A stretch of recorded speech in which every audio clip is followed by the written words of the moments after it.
اختتامیہ. I am moved by the fancies that are curled around these images and cling. The notion of some infinitely gentle, infinitely suffering thing. Wipe your hand across your mouth and laugh. The words revolve like ancient women, gathering fuel in vacant lots. T.S. Eliot. علی لاہور کے station پر پڑا تھا. سارے plate form بے گھر لوگوں سے اٹے پڑے تھے جو اپنے پھٹے پرانے بستر بچھائے اندر اور باہر ہر جگہ لیٹے تھے، بیٹھے تھے، سو رہے تھے اور آہستہ آہستہ باتیں کر رہے تھے. جو ہمت والے تھے پیٹ بھرنے کے لیے مزدوری کرتے، بھیک مانگتے یا چوری کرتے. باقی کبھی کبھار اٹھ کر ریلوے کے نل سے پانی پی لیتے اور سارا وقت پڑے رہتے. سب کے چہرے بہرحال بھوکے، غلیظ اور بے تاثر تھے. ایک منزل جو نظر میں تھی اس پہ وہ پہنچ چکے تھے، اس سے آگے انہیں کچھ پتا نہ تھا. اب اس سارے ازدحام پر خوفناک آلکس اور بے اعتنائی طاری ہو چکی تھی. دن میں ایک آدھ گاڑی ان کے بھائی بندوں کی ہندوستان سے وارد ہو جاتی اور تقریباً اتنے ہی لوگ ہندوستان جانے کے لیے یہاں سے گاڑیوں پر سوار ہوتے یا شمال کی طرف سے گاڑیوں میں بھر کر آتے اور واگھے کی سرحد کی طرف نکل جاتے. یہ سب آنے والے اور جانے والے ایک ہی قبیلے کے افراد تھے. اس انسانی آبادی پر وہ وقت آیا تھا جب چہروں اور عقیدوں کا فرق مٹ جاتا ہے. علی صرف اس وقت اٹھتا جب ہندوستان سے کوئی گاڑی آتی. کمزور ٹانگوں پر چلتا ہوا وہ گاڑی کی ساری لمبائی طے کرتا، ہر ایک ڈبے میں گردن ڈال کر آنکھیں پھاڑ پھاڑ کر دیکھتا اور دوسرے سرے پر پہنچ کر وہیں بیٹھ جاتا. دیکھتے ہی دیکھتے گاڑی خالی ہو جاتی اور بدبودار بدحال ہجوم چیختا پکارتا ہوا پھٹ پڑتا اور لاوے کی طرح ہر طرف پھیل جاتا. ہر دفعہ ایسا ہوتا کہ گاڑی کے سامنے سے گزرتا ہوا علی ہجوم کے دھکے کھا کر گر پڑتا اور چند لمحوں میں ان گنت قدموں کے نیچے روندا جاتا. ہر دفعہ وہ چیختا چلاتا اور گالیاں دیتا ہوا اٹھ کھڑا ہوتا اور اپنی بیکار تلاش کو جاری رکھتا. 2 روز سے اس نے کچھ نہ کھایا تھا، لیکن یہ سوچنے کی اس میں قوت نہ تھی کہ وہ اب تک کیوں کر زندہ تھا اور چل پھر اور لڑ بھڑ رہا تھا. جو عام انسانوں میں ہمہ وقت زندگی کی ہزاروں چھوٹی بڑی چیزوں پر متعجب ہونے کی صلاحیت ہوتی ہے، اس میں ختم ہو چکی تھی. اس کے پاس اس کا بھی کوئی واضح تصور موجود نہ تھا کہ وہ کس کی تلاش میں تھا اور کس کا انتظار کر رہا تھا. یہ بھی غالباً زندگی کے ارتقاء کی اس کے تسلسل کو قائم رکھنے کی کوشش محض تھی. دوسرے دن وہ آہنی جنگلے سے ٹیک لگائے اونگتا تھا کہ گرجتی ہوئی ایک گاڑی پلیٹ فارم پر آ کر رکی. وہ چونک کر اٹھا، مگر اس گاڑی میں سے کوئی نہ اترا، کیونکہ وہ شمال کی طرف سے بھری ہوئی آئی تھی اور ہندوستان جا رہی تھی. وہ پھر جنگلے سے لگ کر بیٹھ گیا. گاڑی کے دروازے اور کھڑکیاں بند تھے اور چند ایک کھلی کھڑکیوں میں سے بچوں کے ایسے زرد اور خوف زدہ چہرے جھانک رہے تھے. گاڑی معمول سے زیادہ عرصے تک رکی رہی، پھر اس کا انجن الگ ہو کر چھک چھک کرتا ہوا تازہ دم ہونے کے لیے چلا گیا.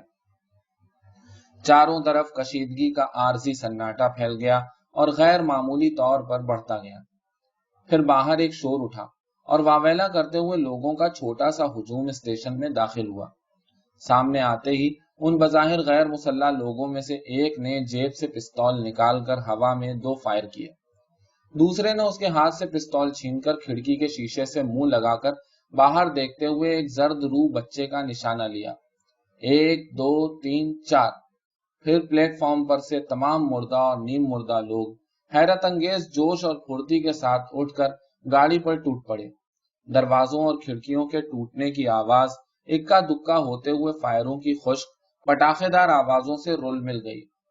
ان میں شامل مرنے والوں اور بھاگنے والوں کی چیخوں کی آواز اور حملہ آوروں کی ہاہاکار تھی. بہت سے لوگ کود کر گاڑی سے نکل بھاگے اور ہر طرف سے گھر گئے. کچھ اندر ہی رہے. فضا میں تازہ انسانی خون کی بو پھیل گئی. علی کاہلی سے سارے منظر کو دیکھتا رہا، پھر اکتا کر اس نے آنکھیں بند کر لی اور سر جنگلے پر ٹیک دیا. ان کے ساتھ والے فوجی کہاں گئے؟ اس نے سوچا. پھر اس نے آنکھیں کھول کر دہنی طرف دیکھا. یہ ایک عورت کی آواز تھی جو بہت قریب سے آئی تھی. واویلا کرتی ہوئی وہ ایک ادھیڑ عمر کی موٹی سی عورت تھی جو اسے اس طرح اپنی طرف دیکھتے ہوئے پا کر اچانک رک گئی. اس کے ہونٹ برابر چل رہے تھے. ظالم، قاتل، میرے خاوند کو، میرے بچے کو مار دیا، مجھے بھی مار دو، مجھے کیوں چھوڑ دیا، کیوں چھوڑ دیا، کیوں؟ عورت کی آنکھیں احمقوں کی طرح کوری تھیں اور اس کے چہرے پر بھی خوف کے علاوہ شدید حماقت برس رہی تھی۔ کسی حماقت زدہ چہرے کو اپنے سے مخاطب دیکھ کر بعض دفعہ جو بلا وجہ غصہ آتا ہے اس سے علی جھنجھلا گیا۔ پھر دفتن ایک قطعی بے وجہ اور غیر ضروری جذبے نے اسے اپنی گرفت میں لے لیا۔ اس عورت کو مار گرانے، اس کا خون بہانے کی طاقتور پاگل خواہش نے اسے پلک جھپکنے میں اٹھا کر کھڑا کر دیا۔ عورت بولتے بولتے رک گئی، پھر وہ ایک قدم پیچھے ہٹی اور وقت ضائع کیے بغیر دونوں ہاتھوں سے پکڑ کر چھاتی پر سے اپنا ململ کا کرتا دامن تک پھاڑ ڈالا۔ نیچے اس کی جلد صاف گندمی رنگ کی تھی اور دو بھاری بھاری پھولے ہوئے تھن مٹکوں کی طرح پیٹ پر لٹک رہے تھے۔ اس نے دونوں ہاتھوں سے مشکل کے ساتھ انہیں اوپر اٹھایا اور آگے بڑھی۔ مجھے مت مارو، خدا کے لیے، یہ دیکھو۔ اس نے تھن علی کی ٹھوڑی کے نیچے ٹھوس دیے۔ رحم کرو، میں تمہاری ماں ہوں۔ علی نے کراہت سے منہ پھیر لیا۔ 2 گھنٹے کے اندر اندر پھر سے امن ہو گیا۔ صرف راستہ گزرنے والے لوگ بہت بڑی تعداد میں جمع اندر باہر بکھری ہوئی لاشوں کا نظارہ کر رہے تھے۔ اس واقعے کے بعد علی کی رہی سہی بھوک بھی غائب ہو گئی۔ تیسرے دن کسی نے آہستہ سے اس کے شانے پر ہاتھ رکھا۔ یہ بانو تھی۔ میں نے تمہیں امبالے کے اسٹیشن پر دیکھا تھا۔ وہ اس کے پاس بیٹھ گئی۔ تمہارے ساتھ ایک لنگڑا سا بڈھا تھا۔ ہماری گاڑی وہاں سے گزر رہی تھی۔ یہاں کیا کر رہے ہو؟ وہ خاموشی سے اسے دیکھتا رہا۔ تم کو گاڑی کہاں سے ملی اور تمہاری بیوی؟ بانو نے متلاشی نظروں سے ارد گرد دیکھا۔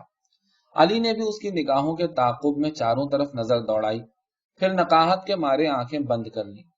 میں ہر روز یہاں آتی ہوں اپنے لڑکے کی تلاش میں نے پہلے تو تمہیں نہیں دیکھا۔ تمہارا بیٹا بھی ہے؟ علی نے آنکھیں کھول کر پہلی دفعہ بات کی۔ ہاں، کمال، میرا بچہ۔ سورج غروب ہو رہا تھا۔ لاشوں کی موجودگی کی وجہ سے ایک خوفناک متلی آور بو پھیلنا شروع ہو گئی تھی۔ وہ خاموشی سے بیٹھی علی کو دیکھتی رہی۔ اس وقت اچانک اس کے دل میں اپاہجوں کی طرح جنگلے کے ساتھ آنکھیں موند کر بیٹھے ہوئے اس شخص کے لیے وہ جذبہ پیدا ہوا جس کی صرف عورتیں اہل ہوتی ہیں۔ چلو میرے ساتھ، اس نے علی کا کندھا ہلایا۔ وہ اٹھ کھڑا ہوا۔ تمہارا اسباب کہاں ہے؟ نہیں ہے۔ وہ خاموشی سے چلتے ہوئے باہر نکل آئے۔ پھر بانو نے اس کی طرف دیکھا۔ تم چل نہیں سکتے، اس نے کہا۔ میرے پاس کچھ پیسے ہیں۔ مشکل سے علی کو تانگے کی پچھلی سیٹ پر سوار کرا کے وہ اس کے برابر بیٹھ گئی اور بتانے لگی۔ یہاں مجھے کپڑے کے کارخانے میں کام مل گیا ہے، وہیں نور دین بھی مل گیا۔ نور دین کو تم جانتے ہو؟ فٹر جو ہمارے ساتھ تھا۔ ہم جھوپڑیوں میں رہتے ہیں۔ اس نے میری جھوپڑی بنانے میں مدد کی۔ کمال گاڑی میں مجھ سے بچھڑ گیا تھا، مگر وہ ضرور بچ نکلا ہوگا۔ 12 برس کا ہے، پر بڑا ہوشیار ہے، اپنے باپ کی طرح۔ اس کا باپ سور۔ تمہاری حالت بالکل بگڑ چکی ہے، ہیں؟ تانگا اب ایک ٹوٹی پھوٹی سڑک پر ہچکولے کھاتا ہوا جا رہا تھا۔ جھٹپٹے کا وقت تھا اور چاروں طرف پھیلا ہوا اپلوں کا دھواں آنکھوں کو لگ رہا تھا۔ علی نے پتھرائی ہوئی آنکھوں سے اپنے ساتھ بیٹھی ہوئی عورت کو دیکھا اور اندھیرے میں اسے پہچاننے کی کوشش کی۔ میں سویا بھی نہیں، پھر اس نے سپاٹ لہجے میں کہا اور اس کے کندھے پر سر رکھ کر تھوڑی دیر میں گہری نیند سو گیا۔ بانو اسے گرنے سے بچانے کے لیے دونوں بازوؤں میں بچے کی طرح سمیٹے بیٹھی رہی۔ جب اس کی آنکھ کھلی تو اس نے دیکھا کہ تازہ پھوس کی بنی ہوئی نیچی سی چھت والی جھونپڑی میں کھاٹ پر پڑا تھا۔ جھونپڑی صاف ستھری اور تازہ لپی ہوئی تھی اور صبح کی نرم دھوپ دروازے کے راستے اندر آ رہی تھی۔ اس نے دماغ پر زور دے کر یاد کرنے کی کوشش کی، پھر کوہنیوں کے بل اٹھا اور دوبارہ غش کھا گیا۔ دوسری بار جب اس کی آنکھ کھلی تو دھوپ ڈھل رہی تھی اور بانو جھوپڑی میں کوئی کام کرتی ہوئی چل پھر رہی تھی۔ اسے ہوش میں پا کر وہ پاس آ کر بیٹھ گئی۔ اب تم ٹھیک ہو جاؤ گے، میں نے ابھی ابھی تمہیں دودھ پلایا ہے۔ دودھ؟ شکر ہے تمہاری جان بچ گئی، پہلے 3 روز تک کوئی امید نہ تھی۔ کیا ہوا تھا؟ بات کرنے کے لیے اسے جو طاقت صرف کرنا پڑ رہی تھی اس سے اسے اپنی نقاہت کا اندازہ ہوا۔ بخار۔ کئے روز؟ آج 6واں دن ہے۔ اتنے دن تم؟ ہاں، بانو ہنسی۔ پہلے 3 روز کام پر نہیں گئی، اب کام پر بھی جاتی ہوں، نور دین بھی آتا ہے، صرف اسٹیشن نہیں جا سکی۔ آج میں نے صفائی کی ہے، فرش لیپا ہے۔ علی نے کچھ کہنے کی کوشش کی لیکن اس کی طاقت پھر ختم ہو گئی۔ رفتہ رفتہ اس کی حالت سنبھلنا شروع ہوئی۔ پہلے چند روز وہ صرف اٹھ کر بیٹھ سکتا تھا، پھر کھاٹ کو پکڑ کر کھڑا ہونے لگا، پھر اس نے دیواروں کا سہارا لے کر چلنا شروع کیا۔ بانو اس کا کھانا تیار کر کے کام پر جاتی، شام کو واپس آ کر پھر کھانا بناتی اور جھوپڑی کی صفائی کرتی اور اسے فرش پہ چیزیں بکھیرنے پر بچوں کی طرح جھڑکتی، پھر اسے لٹا کر زمین پر بیٹھ جاتی اور خالی خالی نظروں سے دیکھتی رہتی۔ کبھی کبھی نور دین بھی آ جاتا تو وہ باتیں کرنے لگتے۔ بانو ہمیشہ زمین پر سوتی۔ جب وہ پہلی بار بغیر سہارے کے چل کر کوٹری سے باہر نکلا تو خوشی سے بازو پھیلا کر اس نے ہوا میں لمبا سانس لیا۔ شام پڑ رہی تھی، جھوپڑی کی دیوار سے پشت لگا کر ساتھ ساتھ بیٹھے وہ اور بانو دیر تک باتیں کرتے رہے۔ اب ہر طرف سناٹا بڑھ رہا تھا۔ آس پاس کی جھوپڑیوں میں کہیں کہیں دیے جل رہے تھے، ان سے پرے ایک کتا لگاتار بھونک رہا تھا۔ یہ موسم خزاں کی شفاف اور خنک رات تھی۔ چاند کے گرد آسمان سبز رنگ کا تھا اور ہوا لہجہ بہ لہجہ لطیف تر ہوتی جا رہی تھی۔ مجھے اپنی کہانی سناؤ، علی نے کہا۔ بانو اٹھی اور اندر سے ایک موٹا کپڑا لے آئی جسے اس نے علی کی ٹانگوں پر ڈال دیا۔ پھر اس نے آنکھیں سکیڑ کر آسمان کی طرف دیکھا۔ رات کے سیاہ اور خاموش پرندے چاند کے سامنے سے گزر رہے تھے۔ یکساں اداس آواز میں اس نے اپنی کہانی بیان کی۔ میری سیدھی سادی کہانی ہے، تمہیں کیا ملے گا؟ ناگپور کے پاس ایک گاؤں میں جس کا نام کلیان پور تھا میں پیدا ہوئی۔ اس نام کا پنجاب میں ایک شہر بھی ہے۔ میرا نام شیلا تھا۔ ہم گاؤں کے اچھوت تھے، مذہب عیسائی۔ انگریز جو سب کے حاکم تھے وہ بھی عیسائی تھے۔ پتہ نہیں ہم اچھوت کیوں تھے، یہ بات ابھی تک میری سمجھ میں نہیں آئی، لیکن ہم ان کے نزدیک بھی نہ جا سکتے تھے۔ انگریزوں کے نہیں، گاؤں والوں کے چھوٹے بڑے سب کے نزدیک، بس ہم جا ہی نہیں سکتے تھے۔ اگر ہم غلطی سے کسی کے ساتھ چھو جاتے تو ہمیں اس کی سزا ملتی، لیکن سزا اسے بھی ملتی، یہ کہ جب تک وہ نہا دھو نہ لیتا گھر نہ جا سکتا، اور جس کو چھو لیتا وہ بھرشٹ ہو جاتا۔ چنانچہ ہماری ناپاکی متعدی بیماری کی طرح تھی۔ مزہ اس وقت آتا جب ہم سردیوں کی صبحوں کو لالو کے انتظار میں چھپ کر بیٹھ جاتے اور دبے پاؤں نکل کر اسے چھو لیتے اور شور مچاتے ہوئے بھاگ جاتے۔ وہ گاؤں کا مسلمان دکاندار تھا اور نرا احمق تھا، اور لنگڑا ہونے کی وجہ سے بھاگ بھی نہ سکتا تھا۔ اب سارے گاؤں کو پتا چل جاتا کہ لالو بھرشٹ ہو گیا، پھر کیا تھا جناب، اب کوئی ہندو گاہک اس کی دکان کے پاس بھی نہ پھٹکے گا۔ وہ ہمیں گالیاں دیتا ہوا ندی کی طرف چلا جاتا اور کانپتا ہوا واپس آتا۔ ہم دور کھڑے ہو کر دیکھتے اور خوشی سے تالیاں بجاتے۔ ہمیں پتا تھا کہ یہ بات مستقل مذاق بن چکی تھی، چنانچہ ہمیں اس کی سزا نہ ملے گی۔ کبھی کبھی بھرشٹ ہو جانے پر لالو خاموشی سے ہاتھ باندھ کر گلی کے درمیان کھڑا ہو جاتا۔ خدا کے لیے شور نہ کرو کتوں، آج بڑی سردی ہے، میں مر جاؤں گا، وہ کہتا۔ پھر دکان کھول کر ہمیں تھوڑا تھوڑا گڑ دیتا۔ اب اچھے لوگوں کی طرح چپ چاپ چلے جاؤ کتے کے بچوں، شاباش، وہ کہتا۔ ہم خاموشی سے چلے آتے۔ اس طرح سے وہ ہماری اوپر کی آمدنی کا مستقل ذریعہ بن گیا۔ ہم گلیوں کی صفائی کا کام کرتے تھے اور گاؤں والوں کی مشترکہ جائیداد تھے۔ گھروں کے اندر ہم بس مویشیوں کے احاطے تک جا سکتے تھے، گوبر اٹھانے کے لیے۔ دودھ دینے والے جانوروں کو چھونے کی اجازت نہ تھی۔ ہمارے برتن الگ تھے جن میں ہمیں اناج اور دوسری اجناس دی جاتی، اور ہمارا گھر گاؤں کے باہر جوہڑ کے کنارے تھا۔ آس پاس اور کوئی گھر نہ تھا۔ کھیتی باڑی کرنے کی ہمیں اجازت نہ تھی۔ جو ہی ہم لوگ ہوش سنبھالتے گلیوں کی صفائی کے کام پر لگا دیے جاتے۔ میں ہوش سنبھالنے سے کچھ پہلے ہی کام پر لگ گئی۔ یہ بڑا عجیب واقعہ ہے۔ میرا ایک بھائی تھا جو ماں باپ کے ساتھ کام پر جایا کرتا تھا۔ میں بہت چھوٹی تھی، مگر میرا یہ بھائی بڑا عجیب تھا۔ مجھے صرف اتنا یاد ہے کہ وہ ہر وقت کسی نہ کسی بات پر باپ کے ساتھ لڑتا رہتا تھا۔ شاید وہ کام چور تھا۔ ہر روز میرا باپ گھسیٹ کر اسے گھر سے نکالتا اور جھاڑو سے مارتا ہوا کام پر لے جاتا، لیکن وہ بڑا ذہین تھا۔ اسے 100 تک کی گنتی فرفر یاد تھی، جو میرے ماں باپ میں سے کسی کو نہ آتی تھی، اور کھیتی باڑی ہمارا کام نہ تھا، پر اسے ہر فصل کے بیجنے کاٹنے کے طریقے اور ان کے موسم یاد تھے، اور صرف 7 دن کی بوئی ہوئی فصل کو دور سے دیکھ کر بتا سکتا تھا کہ کون سی فصل کا کھیت ہے، اور اس طرح کی اور بہت سی باتیں تھیں جن میں وہ گاؤں کے لڑکوں میں سب سے ہوشیار تھا۔ خیر ایک دن کیا ہوا کہ میرے باپ نے اسے خوب پیٹا، اور وہ روتا روتا اور گالیاں دیتا ہوا سو گیا۔ رات کا جانے کیا وقت تھا جب اس نے اٹھ کر مجھے کمر پر لادا اور باہر نکل آیا۔ میں بہت نیند میں تھی۔ جب میری آنکھ کھلی میں نے اپنے آپ کو اس کی پشت پر پایا۔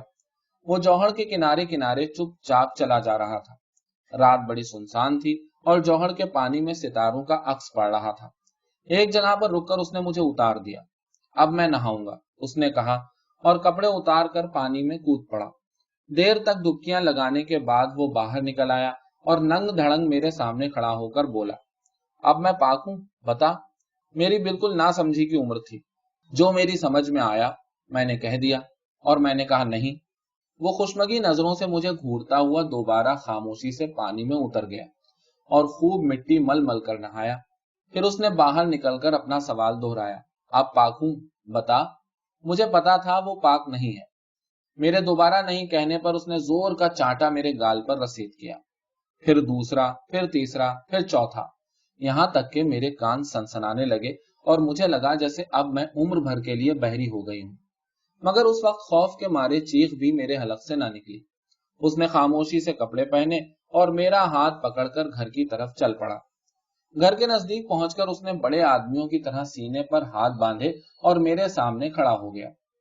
اب میں گنگا میں جا کر نہاؤں گا اور پڑھوں گا، مگر ایک نہ ایک دن میں ضرور واپس آؤں گا۔ یہ کہہ کر وہ اندھیرے میں غائب ہو گیا۔ میں بہت چھوٹی تھی، لیکن اس رات اس نے جو کچھ کہا ایک ایک لفظ میرے ذہن میں موجود ہے۔ اس رات بڑی سردی اور سناٹا تھا۔ اب میں اس کی جگہ پر کام کرنے لگی۔ کئی سال اسی طرح گزر گئے اور کوئی خاص واقعہ نہ ہوا۔ صرف میری ماں 1 سال ہیضے میں مر گئی۔ اب میں اور میرا باپ دونوں رہتے تھے اور میں سیانی ہو چلی تھی۔ ایک روز گاؤں کے زمیندار نے مجھے اپنے مہمان خانے میں بلایا اور باقی سب لوگوں کو باہر نکال دیا۔ میں نے سوچا ہو نہ ہو کوئی گائے بھرشٹ ہو گئی ہے اور اب یہ مجھے جان سے مارنے والا ہے۔ لیکن اس نے مجھے اپنے پاس بٹھا لیا اور بولا، اری پگلی، عورتوں کے ساتھ سونے سے بھی کوئی بھرشٹ ہوتا ہے؟ میں اس وقت 12 برس کی تھی۔ شام کو خوش خوش وہاں سے لوٹ آئی۔ اب میں اس کے ساتھ رہنے لگی۔ مجھے پتا چلا کہ یہ ایک عام فہم بلکہ بڑے قاعدے کی بات تھی، اور وہ شخص برا آدمی نہ تھا۔ موٹے جسم کا تندرست بڈھا تھا اور خوش مزاج تھا۔ سب سے بڑی بات یہ کہ مزدوری کیے بغیر مجھے اچھا کھانے کو اور پہننے کو مل جاتا تھا اور میں آرام میں تھی۔ صرف کبھی کبھی جب وہ میرے اوپر سوار ہو کر پاگلوں کی طرح کودنے لگتا تو مجھے خطرہ ہوتا کہ اب میں کچل کر مر جاؤں گی۔ لیکن یہ سلسلہ زیادہ دیر تک نہ چل سکا۔ اس نے مجھے ایک اور شخص کے سپرد کر دیا۔ یہ شخص بھی زمیندار تھا اور عمر میں ذرا کم تھا، پر اسے بڑا گندا پسینہ آتا تھا۔ بھائی کیا بدبودار شخص تھا۔ اس کے ساتھ لگنے سے میرا بدن بھی خراب ہو جاتا اور مجھے کئی کئی بار نہانا پڑتا۔ اس کے بعد جس آدمی کے پاس میں رہی وہ بڈھا اور بالکل نکما آدمی تھا اور کسی کام کے لائق نہ تھا۔ میں نے تیسرے ہی دن اس کی داڑھی نوچ ڈالی، جس پر اس نے مجھے پکڑ کر خوب مارا۔ کافی دنوں تک ایسے ہی چلتا رہا۔ اسی اثنا میں میرا باپ بڑھاپے سے مر گیا۔ اس کے چند روز بعد مدن کہیں سے آن وارد ہوا۔ یہ میرا بھائی تھا۔ اسے دیکھ کر میں بہت خوش ہوئی۔ ایک تو میں اکیلی تھی، دوسرے گاؤں کے لوگوں سے بالکل اکتا چکی تھی، اور پھر وہ میرا بھائی تھا۔ جب اس نے مجھے ساتھ چلنے کو کہا تو میں خوشی خوشی اس کے ہمراہ جانے کو تیار ہو گئی۔ ایک روز شام کے وقت چپکے سے ہم نے گاؤں چھوڑ دیا۔ اس وقت جب ہم دونوں باتیں کرتے ہوئے پرے جا رہے تھے اور پیچھے گاؤں کی دیواریں اندھیرے میں غائب ہوتی جا رہی تھیں، تو ایک بار بھی میرے دل میں خیال نہ آیا کہ اب میں کبھی لوٹ کر یہاں نہ آؤں گی۔ کیسی عجیب بات ہے۔ اس گاؤں میں پیدا ہوئی تھی اور وہاں میرا گھر تھا۔ راستے میں مدن نے بتایا کہ وہ 6 برس تک اسکول میں پڑھتا رہا تھا، اور اس کے علاوہ بھی اس نے کئی کتابیں پڑھی تھی جو اسکول میں نہیں پڑھائی جاتی، اور یہ کہ اب وہ ایک بے حد اہم کام میں مصروف تھا، اور اس کے ساتھ جو لوگ کام کرتے تھے جانتے تھے کہ وہ اچھوت ہے مگر کوئی اعتراض نہ کرتے تھے۔ میں یہ سن کر بہت خوش ہوئی۔ 2 روز تک ہم جنوب کی طرف سفر کرتے رہے۔ اس کے بعد ایک چھوٹے سے گاؤں میں پہنچے۔ وہاں میں نے اس کے ساتھیوں کو دیکھا۔ وہ عجیب و غریب قسم کے لوگ تھے، نوجوان اور خطرناک۔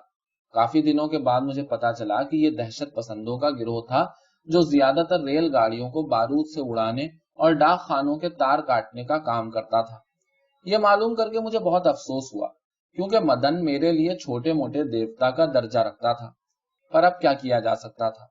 یہ جگہ بہرحال گاؤں سے زیادہ دلچسپ تھی۔ اب ہماری زندگی خانہ بدوشوں کی طرح تھی، چند روز یہاں چند روز وہاں۔ ہم مستقل گاؤں گاؤں گھومتے تھے اور رات کے اندھیرے میں سفر کرتے تھے۔ وہ لوگ دن بھر اپنے ہتھیار صاف کرتے رہتے، رات کے لیے اسکیمیں بناتے یا سوئے رہتے۔ وہ بڑے خطرناک طریقے پر بات کرتے اور کبھی کبھی بحث کے دوران ایک دوسرے کے ساتھ لڑنے مرنے پر تیار ہو جاتے۔ اکثر وہ رات رات بھر باہر رہتے اور سحری کے وقت بھوکے اور بدحال ہو کر لوٹتے۔ پولیس ہر وقت ہمارے پیچھے لگی رہتی اور کبھی کبھی ہمیں نہایت عجلت میں کسی جگہ سے بھاگنا پڑتا۔ مجھ کو وہ کسی بات سے آگاہ نہ کرتے، صرف حکم دیتے۔ میں دل میں ان سے حسد کرنے لگی تھی اور میرا جی کرتا تھا کہ کسی روز میں بھی ان کے ساتھ جا کر وہ سب کچھ کر کے دکھاؤں جو وہ کرتے تھے، اور مجھے علم تھا کہ میں وہ سب کر سکتی تھی، مگر مجھے کبھی موقع نہ ملا۔ اکثر ایسا ہوتا کہ رات کی مہم کے بعد جب وہ لوٹتے تو ایک آدھ آدمی ان میں سے کم ہوتا۔ مجھ کو وہ کچھ نہ بتاتے، مگر مجھے پتا چل جاتا کہ وہ پکڑا گیا ہے یا مارا جا چکا ہے۔ یہ کاروبار ہی ایسا تھا، تم جانتے ہو، زندگی، موت، خطرہ۔ ان وقتوں میں یہ چیزیں معمول بن گئی تھی۔ مجھے کبھی پتا نہ چل سکا کہ کن لوگوں کی خاطر یہ گروہ کام کر رہا تھا، لیکن ہمیشہ ایسا ہوتا کہ چند روز کے بعد کم ہونے والے کی جگہ کوئی اور آ کر لے لیتا اور کوئی محسوس بھی نہ کرتا۔ مجھے مدن کا بڑا خطرہ رہتا۔ اسی زمانے میں ایک شخص ہمارے ساتھ آ کر رہا۔ وہ بڑا عجیب شخص تھا۔ بہت کم وہ ان لوگوں کے ساتھ باہر کام پر جاتا، صرف بیٹھا ہوا بحث کیا کرتا۔ میری اس کی دوستی ہو گئی۔ وہ ان سب میں دلکش اور پرامن تھا۔ وہ پہلا شخص تھا گاؤں چھوڑنے کے بعد میں جس کے ساتھ سوئی، اور وہ پہلا ہی شخص تھا جس کے ساتھ مجھے دل سے محبت ہوئی تھی۔ وہ چند روز بعد وہ ہمیں چھوڑ کر بھاگ گیا، لیکن مجھے اب تک یاد ہے۔ پہلا شخص جسے ہم دل سے پیار کرتے ہیں ہم کبھی نہیں بھولتے۔ بعد میں آنے والے سب لوگوں میں اس کی جھلک دکھائی دیتی ہے۔ تم بالکل اسی کی طرح چلتے ہو۔ اس کے جانے کے چند مہینے کے بعد ایک روز جب میں اکیلی اندھیرے میں بیٹھی تھی اور سب لوگ باہر جا چکے تھے، تو اچانک مجھے ایک بڑا خوفناک خیال آیا کہ اب میں ہمیشہ کے لیے بچہ جننے کے قابل نہیں رہی۔ اس رات میں بڑے زور سے، بڑے دکھ کے ساتھ روتی رہی اور پہلی بار گاؤں کے ان سب لوگوں کو کوسا جن کے ساتھ میں رہ چکی تھی۔ اس وقت میں 15 برس کی تھی۔ یوں سوچو تو ہنسی آتی ہے۔ پھر وہ ہوا جس کا مجھے اندیشہ تھا۔ ایک روز مدن واپس نہ آیا۔ وہ کبھی واپس نہ آیا۔ میں تھوڑا سا روئی، پھر ٹھیک ہو گئی۔ کیا ہو سکتا تھا؟ اس حادثے کے لیے میں بڑے عرصے سے تیار تھی۔ چند مہینے اسی طرح گزر گئے۔ میں نے زیادہ مضبوطی سے اپنے آپ کو گروہ کے ساتھ وابستہ کر دیا۔ پھر ایک شخص ٹھاکر ہمارے ساتھ آ کر رہا۔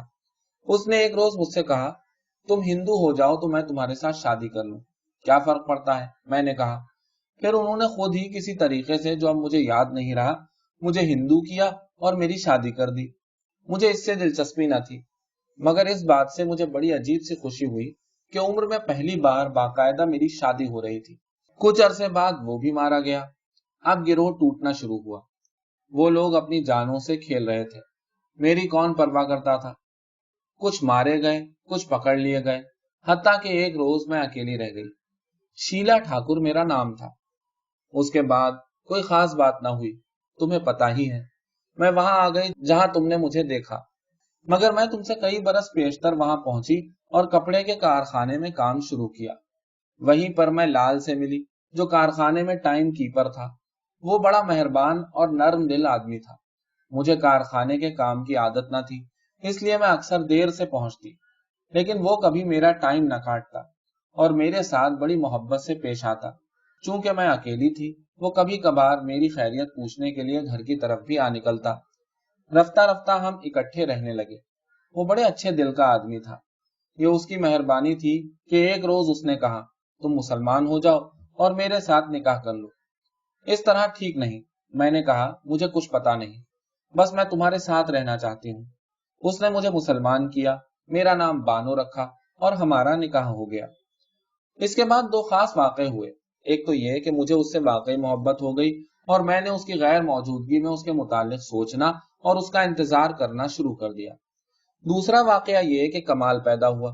اس کی پیدائش سے کئی مہینے پیشتر جب مجھے اس بات کا علم ہوا تو میں خوشی کے مارے بے حال ہو گئی، اور میں نے لال کے اور ساری دنیا کے اگلے پچھلے تمام گناہ معاف کر دیے۔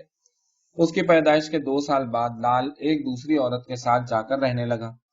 اب بھی وہ کبھی کبھی میرے پاس آتا تھا، اور جب بھی وہ آتا میں خوشی سے اس کے ساتھ رہتی تھی، کیونکہ میں نے اس سے مل کر بڑی راحت پائی تھی اور مجھے اس سے بڑی محبت تھی۔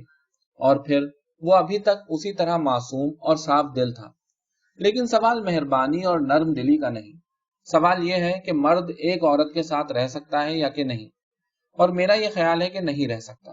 میں نے اسے معاف کر دیا تھا۔ آہستہ آہستہ اس نے مجھے بالکل چھوڑ دیا۔ اب میں نے پھر کام شروع کر دیا۔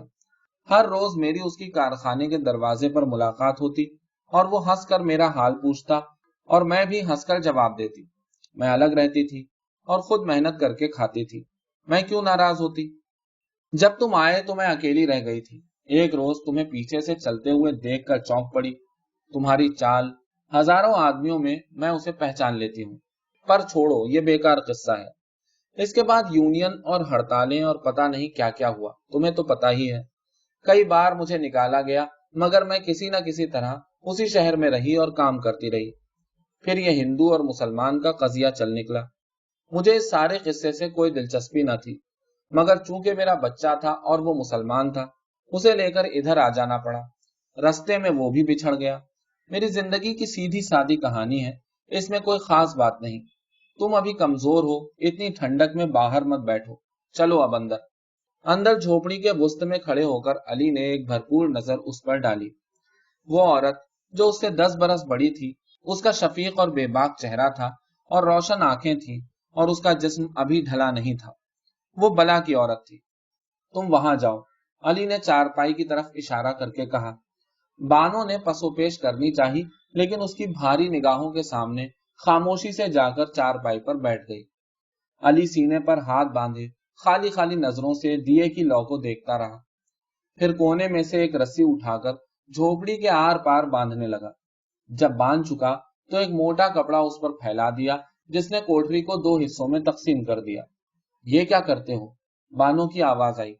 علی خاموشی سے زمین پر اپنے لیے چادر بچھاتا رہا، پھر اس نے کہا، کل سے میں نور دین کے ساتھ رہوں گا۔ اس رات اسے دیر تک پردے کے دوسری طرف سے عورت کے آہستہ آہستہ رونے کی آوازیں آتی رہی۔ وہ لاہور کے نواحی علاقے کی ایک قدیم 2 منزلہ کوٹھی تھی، جس کا ایک حصہ آتش زدگی کی نذر ہو چکا تھا۔ بجلی کا سلسلہ اسی زمانے سے منقطع تھا اور اس کے بڑے بڑے کمروں اور طویل برآمدوں میں سرے شام تیل کے لیمپوں کی مدھم اداس روشنی پھیل جاتی تھی۔ اندر دیواروں پر سے تمام تصویریں اتار لی گئی تھی۔ جب تصویریں ابھی اتاری نہیں گئی تھیں تو وہ چاروں طرف دیواروں پر لگی تھیں اور ان میں قدیم اور معزز چہروں والے رائے بہادر اکیلے اور فیملی گروپوں میں نمایاں جگہ پر بیٹھے اور انگریز کمشنروں اور ڈپٹی کمشنروں کے ساتھ غیر نمایاں جگہوں پر کھڑے تھے۔ مزے کی بات یہ تھی کہ جن تصویروں میں وہ غیر نمایاں تھے، انہیں دیواروں پر نمایاں جگہ دی گئی تھی۔ اس دلچسپ ترتیب کو دیکھ کر اس طبقے کی ساری سماجی زندگی کا اندازہ ہو سکتا تھا۔ پھر ہندوؤں کے انگنت دیوتاؤں کی تصویروں کے رنگین پرنٹ تھے، جنہیں بڑے سلیقے سے فریم کیا گیا تھا۔ یہ ساری بڑی پرسکون اور بے ضرر تصویریں تھیں، جیسی پرانی خاندانی تصویریں ہوتی ہیں۔ یہ پرانے مکینوں کی تصویریں تھیں جنہوں نے گھر بنایا تھا، مگر پھر نئے مکین وارد ہوئے اور انہوں نے ساری تصویریں اتارتے ہوئے بڑے تمسخر کے ساتھ سوچا کہ بھائی مکان بنا لینے سے آپ کوئی صدا کے مکین تھوڑا ہی ہو جاتے ہیں، اب آپ تشریف لے جائیے۔ فرنیچر جو بچا کھچا رہ گیا تھا اسے چند کمروں میں ترتیب کے ساتھ لگا کر استعمال کے قابل بنا لیا گیا تھا۔ پھر بھی یہ عمدہ اور قیمتی فرنیچر تھا جس کی بناوٹ میں پرانے وقتوں کی رئیسی نفاست کی جھلک ملتی تھی۔ نشست کے کمرے میں کونے کی تپائی پر ٹیلی فون پڑا تھا جو عرصے سے خاموش تھا، مگر کسی نہ کسی امید میں ہر روز جھاڑا پونچھا جاتا تھا۔ کمروں کی آرائش کی طرف اس کے علاوہ اور کوئی توجہ نہ دی گئی تھی۔ جسے اس سارے ہنگامے میں سب سے کم گزند پہنچا تھا، کوٹھی کا باغ تھا۔ یہ شہتوت اور جامن کے اونچے اونچے پیڑوں والا وسیع و عریض باغ تھا جو نصف صدی پرانی آبیاری کی یاد دلاتا تھا۔ بڑے پیڑوں کے علاوہ 20 چھوٹے بڑے پھلوں اور پھولوں کے پودے تھے جو چاروں طرف نہایت سلیقے اور ترتیب سے اگائے گئے تھے اور کوٹھی کو آرام دہ، خنک اور سایہ دار ماحول عطا کرتے تھے۔ سامنے 2 وسیع لان تھے جن کی گھاس اعلیٰ قسم کی تھی اور نفاست سے کاٹی گئی تھی۔ اندر کی طرف لان کے کنارے کنارے گلاب کے پودے تھے۔ باہر کی طرف کھٹے کی اونچی باڑ تھی جس میں جگہ جگہ چڑیوں نے گھونسلے بنا رکھے تھے، جس کے پیچھے سے سڑک گزرتی تھی۔ سڑک پر سے گزرنے والوں اور لان پر بیٹھنے والوں کو ہر وقت کھٹے کے پتوں کی ہلکی ترش خوشبو آتی رہتی۔ چند مہینے کی رکھوالی اور محنت کے بعد، جس میں نئے کنبے کے ہر فرد نے برابر کا حصہ لیا تھا،